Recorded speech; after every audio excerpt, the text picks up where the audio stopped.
Alamin natin mga kalufet, alam mo bang malaki ang epekto ng ating katawan ang hindi magandang emosyon ay nakakapanghina at nakakasira ng ating mga specific na organ.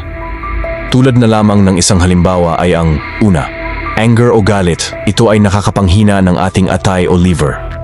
Ikalawa, ang grief o pagdadalamhati. Ito ay nakakapanghina ng ating lungs o baga. Ikatlo, ang anxiety. Ang pagiging worry at pag-aalala ay nakakasira ng ating stomach o tiyan. Ikaapat, ang stress ay nakakasira ng utak at ng ating puso. At ang ikalima ay ang fear o takot, nakakapanghina ng ating kidney o tinatawag na bato.